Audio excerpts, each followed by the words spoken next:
People, I don't know that if Yoruba was born with hatred against the Igbos or there was born spreading propaganda against the Igbos. I want you to watch this particular video that I'm about to show you right now. A Yoruba woman opening his mouth telling that Igbos are not welcoming other tribe in Nigeria. Who says so? Igbos are a place that you will come. They would rather chase out their own brother to put you in their home. That is Igbo man for you. Igbo man trusts an outsider more than his own brother. But see what this Yoruba woman is saying. I want you to watch the video, and our sister give him a very good reply before we come back and continue. Watch the full video. If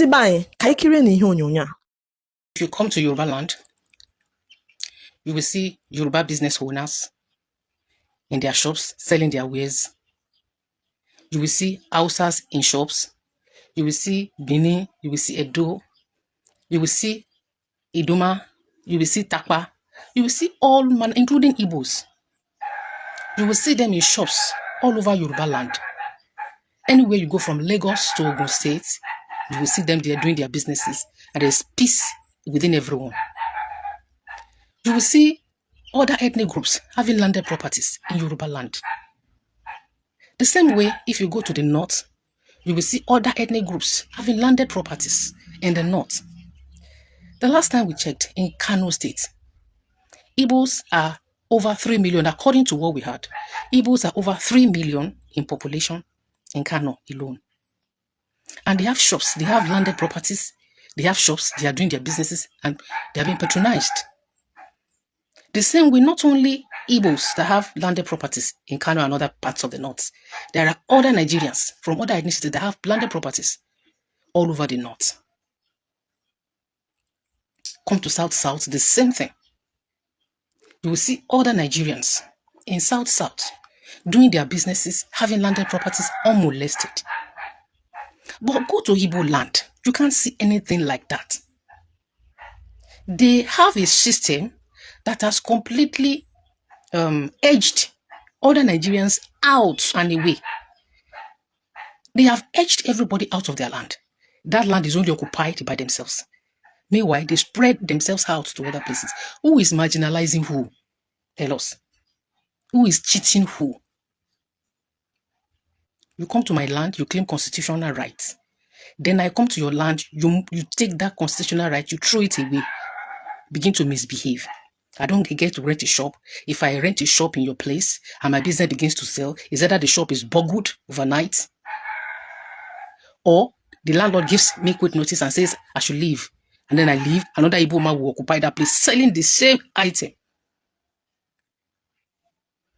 Think, nobody's marginalizing you. You are marginalizing yourselves.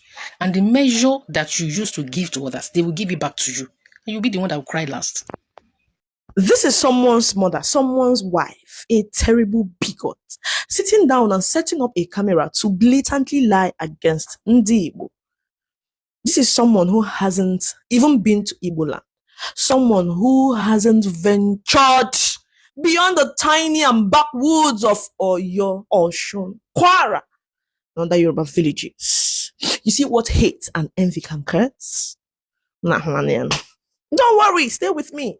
This is going to be a series. For the records, there is no place in Igboland where Yorubas have been prohibited from doing their businesses. Nowhere.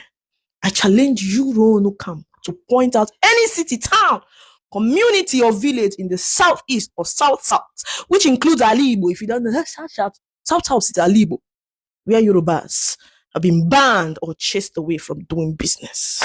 We have thousands of Hausa traders living peacefully and doing good business.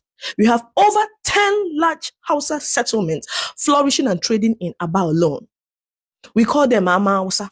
Go to Ariada Junction, the Onions Market by Orata, Flyover, Aya Lane, Mosque Street, Hospital Road, Waterside, Unsulu, Good Morning Market, Nkwangwa, Ariada International Market, Ayohoro. The list goes on and on. Houses are everywhere, doing business and making money.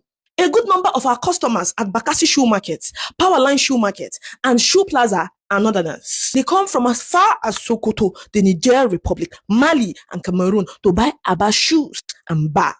Go to every popular junction in Aba and other cities in Igboland. You will see the Hausa suya sellers cashing out. Nobody is disturbing and harassing them. It is only suya business that Igbos can't challenge Hausas because Hausas are the masters. No other tribe does it better than they do. That's creation of value. Are there Yorubas in Igboland doing business? Absolutely. They exist, but they are mostly in the tailoring business. That's the area where they have been able to compete. Hausas flourish in the food business because they supply most of our beans, tomatoes, fruit, grains, you name it. Yorubas don't have any major products they bring to the east. So how do you expect them to come down here and do business? Oh, sorry, I forgot. Many of their women here sell labo, and they are cashing out too. You can't avoid taking risk. If you don't have the liver, the balls, how do you expect to come to the land of business and trading wizards and dominate? Doesn't happen anywhere. That's not how it works. Igbos are flourishing everywhere because business and trade are their calling. Don't worry, I'll explain this better in my next video. Ndi Igbo are risk takers. We know they fear anything. Onyekwe, chiekwe. That's why even in China, Igbos set up shops and sell. That's God's tenacity and audacity. They are very audacious. The problem you Rono urchins have is a lack of competitiveness and an entitlement mentality. If you can't compete with Igbos doing business in your own region, is it in Igboland that you think you can compete? This one, you want Yonyara. You mentioned the North and claims that there are 3 million Igbos in Kano alone. Is it the Igbos in Kano who stopped you people from flourishing in trade there?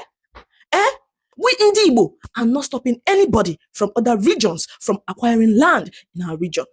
But the question is, can you afford it? Can you withstand the competition?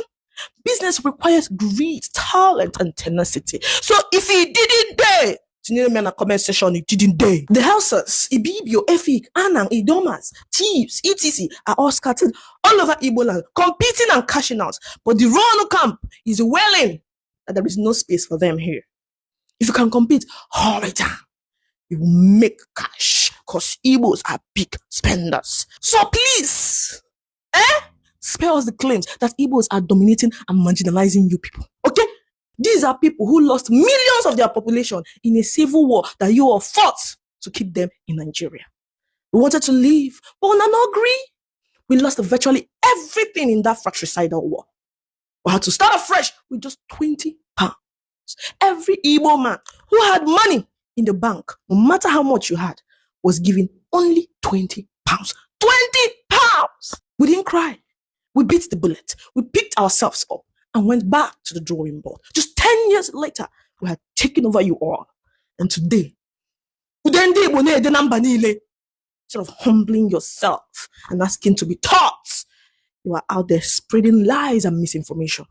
You see how you're making a fool of yourself with baseless and spineless assumptions? Anyways, keep willing because that's the only thing you seem to know how to do. However, it won't stop us from buying your father's compound if your family ever put it up for sale. Yes, nonsense and ingredients. And I'm sugar. Welcome back, my wonderful people. As I've watched that video, share and drop your own opinion in comment section.